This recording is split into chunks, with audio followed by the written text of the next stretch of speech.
We are here in Dublin, Ireland, with the notorious Conor McGregor. We've got some questions to ask you, so let us fire away with them. Josh Bennett asks, can you talk us through your training regime in the lead up to this fight? Yeah, I'm training. The last fight I trained very specific.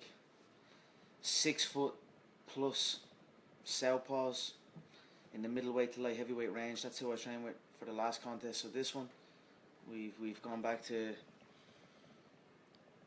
5'7", stocky, stuffed wrestlers with mediocre boxing. That's the opponent I'm going up against. But we've got solid boxers, we've got solid wrestlers, we've got that is a body type that's very easily found. I mean, I've been facing this opponent, this new opponent, the body type, the attacks. I've been facing that style my whole life, so it's like it's easy, really. It's a lot better for me. You know what I mean? It's handy. You don't got to source out these taller, bigger. They've got to be southpaws also. They've got to react certain ways. There's a million opponents, or there's a million training partners that replicate this next opponent's style. So I'm very happy with it. We've been preparing intelligent.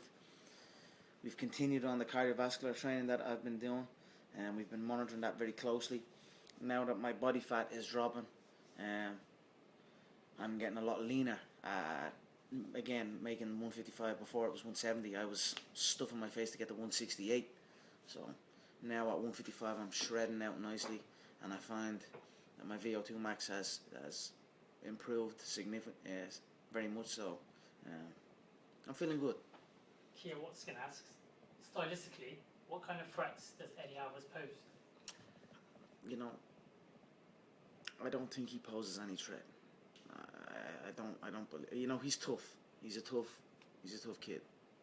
Yeah, he's got some good fights under his belt, good experience. So I'm expecting him to come in and fight with his heart, but I don't see it going well for him. I feel he'll be unconscious. So. Got a question from Ben Humphreys here. He says, when doing your psychological warfare, do you think there's anything that's disrespectful to say? You know, this is the fight business. I'm not going out thinking psychological warfare when I enter out there. You know, that last press conference, I wanted to go out a little bit different even. I walked in happy, positivity, you know what I mean? I'm set for life. I am set for life. My family will never go hungry. So I was just wanted to go up and enjoy it. And then they try and come at me. You know what I mean? Then they try and come at me, the whole lot of them. So if you want to come at me, you want to come at the king, you better be prepared, because the king will come and take you out. So I don't feel there's nothing. I mean, it's all fair in this business. Anything goes in this game. It's a ruthless business, and I am the most ruthless. Your name's been synonymous with breaking records in the UFC, highest gate, highest pay-per-view. But do you ever get the chance to reflect on those achievements? I mean, we keep breaking them. We keep seeking more. We keep, they tell me you'll never do this. You'll never win world titles. I've done it consecutively, so we keep pushing the envelope. Keep going. So I'm almost. I conquer one, and then I'm on to the next. So I work and I hustle like I'm not in the position I'm in. You know what I mean? Like I said, I'm set. I could literally just put my feet up, but I hustle like I'm not in that position, and I work like I'm not in that position. Champagne asks, how did you end up in Call of Duty, and how did it even come about? Well, I've been a fan of the Call of Duty game for a long time. When Black Ops came out, I was actually obsessed with the game. I used to stay up all night, literally playing the game all night. So when many things get presented to me, many things get put on the table, many offers, many partnerships, all kind of stuff comes through my door. So when Call of Duty presented itself, we dived all over it. I was very happy to be a part of something like that, something that I played religiously. You know what I mean? I was obsessed with it, and then of course the size of it, the magnitude of it. I mean, you're talking You're talking bigger than Hollywood. Any movie blockbuster, any of them, Call of Duty trumps it. So, you know, if it's big business, then I'm all in, and that's what Call of Duty is. So I'm happy. It was a great partnership. Ian Grant says, what's your earliest memory of the game, and why do you love it so much? One memory, I was speaking to a guy on the phone before you was, it's like I said, I'd wake up and I'd train for a couple of hours, and then I'd go home and I'd sit and I'd play the game early evening, and then I'd play the game all night, literally until 6:30 in the morning the next morning, when my girlfriend would wake up. And when she woke up to go to work, this was years ago now, when she woke up to go to work, I knew that was my cut-off time. It's time to go to sleep. And then when she came back after finishing work, she'd wake me up. I know, right, it's time to get up now. I'd eat, I'd go train for a couple of hours, I'd come home, and then I'd repeat the process. So that was just the way I was with the game. I was just playing it all night, all night long. John Vander asks, what's your most extravagant purchase? The one thing that really stood out and think, wow, I've got this. I mean, cars, clothes, watches. You know, I enjoy purchasing things. Conversely, Stanley Pinner asks, what's the craziest gift you bought someone? The craziest gift I've bought someone? I have no idea. Don't know. I don't think about it. I don't know. I'm very generous. I'm generous, so I don't know. I've given a lot of gifts. But it's good to give back. I think you should give more than you take. Not a lot of people do that. So I think if you're in a position where you're taking more than you're giving, you need to assess that and change it. So I like to give. Chris Benson asks, how do you feel about fighting Eddie Alvarez on home soil? It's my home soil. New York is mine. Like I said, the Irish built New York. We run the entire East Coast. Where Eddie is actually from, Philadelphia. The Irish have been running Philadelphia for a long time. The Irish Mafia has strong links in there. So I know he knows about my people.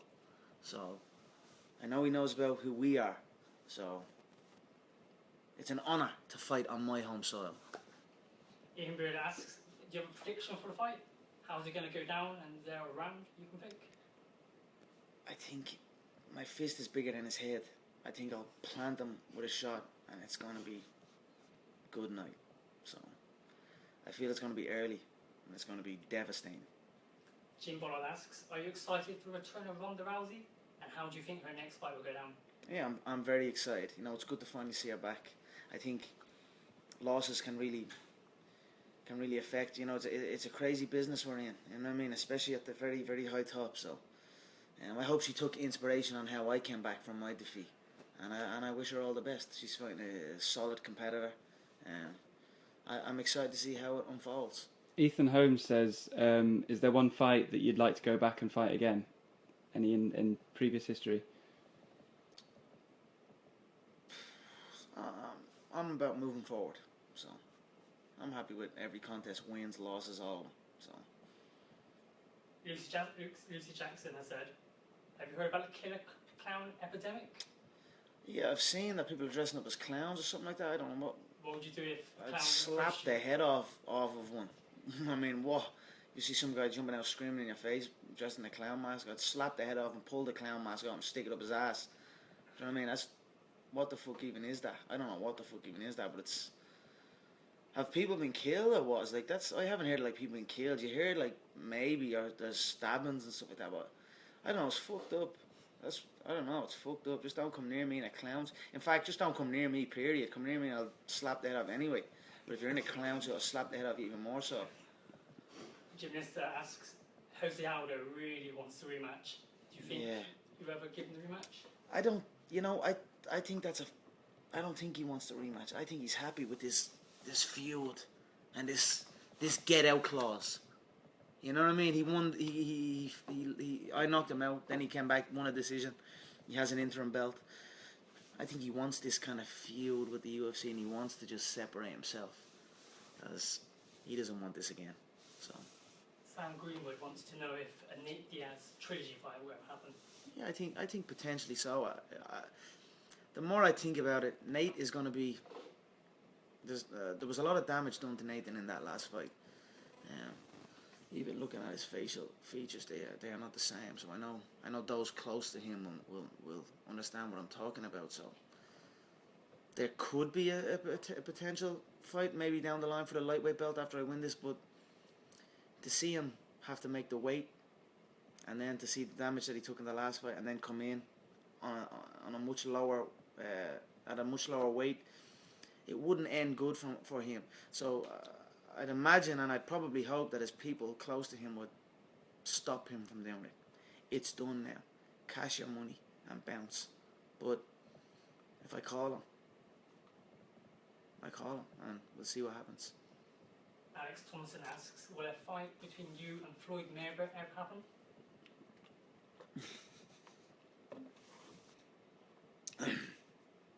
Floyd's afraid of a fight.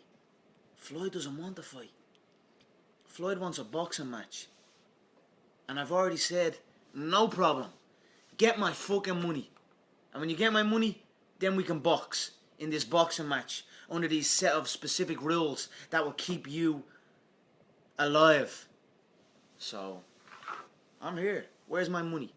Because if you keep dropping my name and you haven't got the money, then I'm going to show up at your front door. So, we'll see. But Floyd does not want a fight.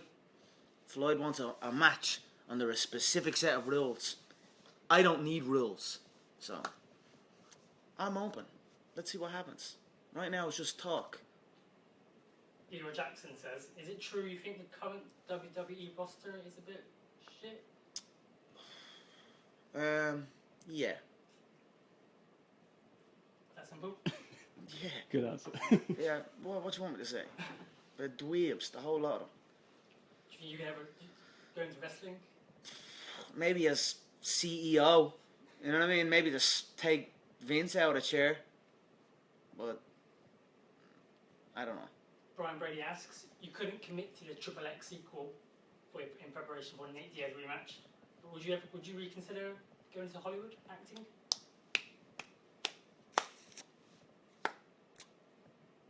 We'll see. I'm not going to never say never. Never say never. So, we'll see what happens. Right now, fight business. There's the fight business and then the show business. Show business wants me just as much as the fight business. So, we'll see. Maybe I'll leverage them and see where we go. Hannah Verne says, Mystic Mac, can you give us a prediction for 2017? Who you'll be fighting and where you'll be fighting? You know, I can, but it will blow. The whole game is going to be set alight. The world is going to explode inside that octagon when I have them two belts wrapped around my shoulder in Madison Square Garden. So all I'll say is, stay tuned. Jack Hind asks, what's your message to Eddie Alvarez?